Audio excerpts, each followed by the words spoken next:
മഴയാണ്, തണുപ്പാണ്, എല്ലായിടത്തും ചുറ്റിലും സൂക്ഷിക്കണം. പാമ്പുകളുടെ കാലമാണ്. കാര്യം പാമ്പുകളുടെ പ്രജനന സമയമാണ്. നമ്മുടെ കേരളത്തിൽ ഇപ്പോ നമ്മുടെ ഷൂസിന്റെ ഉള്ളില്, വാഹനങ്ങളില്, നമ്മുടെ വീടിന്റെ പറമ്പില്, ചുറ്റുപാടും, വീടിനുള്ളിൽ പോലും സൂക്ഷിക്കുക എന്നതാണ് നിലവിലുള്ള ഒരു അവസ്ഥ. സാക്ഷാൽ മൂർഖൻ മുതൽ അങ്ങോട്ടേക്ക് ഒരുപാടെണ്ണം, വെള്ളിക്കട്ടൻ, രാജവെമ്പാല, അണലി തുടങ്ങി ഒരുപാട് പേരുടെ പ്രജനന കാലമാണ്. മെയ് അവസാനം ജൂൺ ആദ്യ വാരത്തിലുമായിട്ട് പ്രസവിച്ച് മുട്ട വിരിഞ്ഞൊക്കെ കുഞ്ഞുങ്ങൾ പുറത്തിറങ്ങും. കാട്ടിലെ രാജവെമ്പാല വിരിഞ്ഞിറങ്ങുന്നത് ഇതേ സമയത്ത് തന്നെയാണ്. മുട്ട വിരിഞ്ഞ് 28 മുതൽ 40 വരെ മൂർഖ കുഞ്ഞുങ്ങളും ഒറ്റ പ്രസവത്തിൽ 45 മുതൽ 60 വരെയെങ്കിലും അണലി കുഞ്ഞുങ്ങളും പുറത്തിറങ്ങാറുണ്ട്.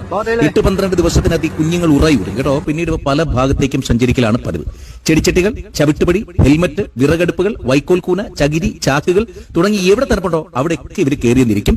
ഇനി അഥവാ പാമ്പുകടി ഏറ്റാൽ, അങ്ങനെ സംഭവിക്കാതിരിക്കട്ടെ, ഏറ്റാൽ ഭയവും ആശങ്കയും ഏറും. ഓടുകയോ നടക്കുകയോ ചെയ്യാതെ ഒരിടത്ത് തിരിക്കുക എന്നുള്ളതാണ് ചെയ്യേണ്ടത്. മറ്റൊരാളുടെ സഹായം എത്രയും പെട്ടെന്ന് തേടണം. മുറിവിന് ചുറ്റും അടയാളപ്പെടുത്തണം. കുടിക്കാൻ വെള്ളം മാത്രമേ കൊടുക്കാൻ പാടുള്ളൂ. കാലിന് താഴെ കടിയേറ്റാൽ കാൽമുട്ടിന് മേലെയും, കൈക്ക് കടിയേറ്റാൽ കൈമുട്ടിന് മേലെയും തുണി, ബാൻഡേഡ് എന്നിവ കൊണ്ട് രക്തയോട്ടം തടയാത്ത രീതിയിൽ കെട്ടണം. റബ്ബർ ബാൻഡ് കയറൊന്നും ഉപയോഗിക്കാൻ പാടില്ല. കടിയേറ്റയാളെ നടക്കാനോ കിടക്കാനോ ശരീരം ഇളകാനോ അനുവദിക്കരുത്. പരമാവധി എടുത്ത് തന്നെ കൊണ്ടുപോകണം. മുറിയിൽ അമർത്തുകയോ ഞെക്കുകയോ വായ കൊണ്ട് വലിച്ചെടുക്കുകയോ പാടില്ല. മുറിവിൽ മറ്റൊന്നും പുരട്ടരുത്. മഞ്ഞൾ, പേസ്റ്റ്, ഐസ് എന്നിവ മുറിവിൽ വെക്കരുത്. പാമ്പ് കടിയേറ്റ ഭാഗത്തെ ആഭരണങ്ങളും വാച്ചും ചരടും ഒക്കെ അഴിച്ചു മാറ്റുക. എത്രയും വേഗം ആശുപത്രിയിൽ എത്തിക്കാം. അതാണ് നമ്മൾ ഏറ്റവും അടിയന്തരമായി ചെയ്യേണ്ടത്. അപ്പൊ ശ്രദ്ധിക്കണേ, സൂക്ഷിക്കണം. ഏറ്റവും പ്രിയപ്പെട്ടവർക്ക് ഷെയർ ചെയ്യൂ. എന്നിട്ട് അങ്ങോട്ട് ഫോളോ ചെയ്തേ.